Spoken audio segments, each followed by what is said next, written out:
Assalamualaikum warahmatullahi wabarakatuh. Alhamdulillahirrabbilalamin. Wassalatu wassalamu ala asyrafil anbiya'i wal mursalin Sayyidina wa maulana Muhammadin wa ala alihi wa sahbihi ajma'in. Qala Nabi sallallahu alaihi wasallam, sab'atun yudhilluhumullahu fi dhillihi yawma la dhilla illa dhilluhu, imamu adil wa syabun nasa'a fi ibadatillah wa rajulun qalbahu mu'allaqun bil masjidi idza kharaja minha hatta ya'uda wa rajulani tahabba fillahi ijtama'a alaihi waftaraqa alaihi wa rajulun dzakarallahu fi khalwati fafadat ainahu wa rajulun da'athu imra'atun data mansabin wa ja'ala ila nafsihi faqalat inni akhafullaha rabbal alamin wa rajulun tasaddaqa bi sadaqatin akhfa hatta la ta'lama shimaluhu ma tunfiqu yaminu. Amma ba'd. Yang saya hormati Ibu Suryani selaku dosen pengampu mata kuliah keterampilan berbicara, dan yang tak terlupakan teman-temanku yang saya cintai dan saya banggakan. Puji syukur kehadiran Allah Subhanahu wa taala yang selalu memberikan kita nikmat, taufik serta hidayahnya sehingga kita masih diberikan kesehatan hingga saat ini. Sholawat beserta salam tak lupa kita sanjungan kepada baginda Nabi Agung Muhammad Sallallahu Alaihi Wasallam, yang mana kita nantikan syafaatnya di yaumil kiamah nanti. Amin amin Allahumma amin.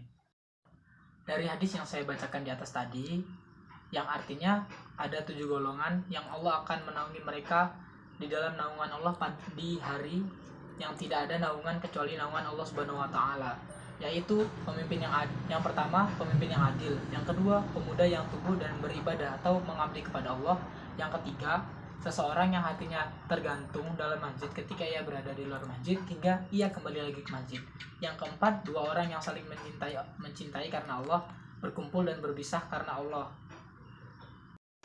yang kelima seorang yang berzikir atau ingat Allah dalam kesunyian lalu kedua matanya mengalir air mata, dan yang keenam seorang lelaki yang digoda oleh perempuan yang berkedudukan tinggi, berlimpah harta, cantik jelita, lalu laki-laki itu menjawab, sesungguhnya aku takut pada Allah. Dan yang terakhir seorang yang merahasiakan amalnya sehingga seolah-olah tangan kirinya tidak tahu apa yang diinfakkan oleh tangan kanan. Hadirin hafizakumullah.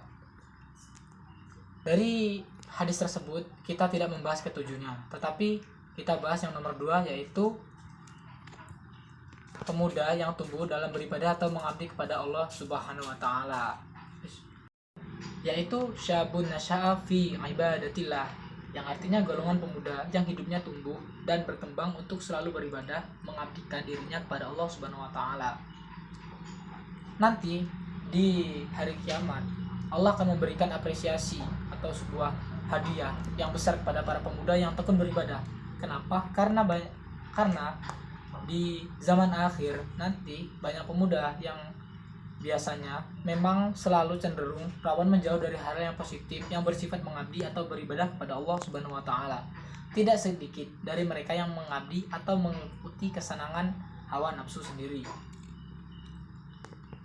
Menjadi pemuda rajin beribadah yang kelak akan memperoleh naungan dari Allah Subhanahu wa taala tentu tidak mudah. Perlu tekad yang kuat dan didasari dengan keimanan yang kokoh kepada Allah Subhanahu wa taala, sehingga beribadahnya menjadi lifestyle atau hobi, yaitu kesenangan yang pada nantinya seterusnya akan menjadi sebuah kebutuhan. Jika seorang hamba dalam pengabdiannya kepada Allah merasa sebagai kebutuhan, maka kebutuhan hidupnya di dunia akan dipenuhi oleh Allah Azza wa Jalla, yang bagaimana difirmankan oleh Allah dalam Al-Quran yang bunyinya wa ma min dabbatin fil ardi illa 'alallahi rizquha, yang artinya dan tidaklah ada makhluk yang melata di atas bumi ini kecuali Allah yang menanggung rezekinya. Nah, sesuai dengan firman Allah, jadi tidak ada sesuatu yang di bumi ini yang tidak dicukupi rezekinya oleh Allah Subhanahu wa taala, entah nanti esok atau nanti. Sekian ceramah dari saya. Bila ada kata-kata yang salah saya mohon maaf kepada Allah, saya mohon ampun. Saya akhiri. Wallahul muwaffiq ila aqwamit thoriq. Wassalamualaikum warahmatullahi wabarakatuh.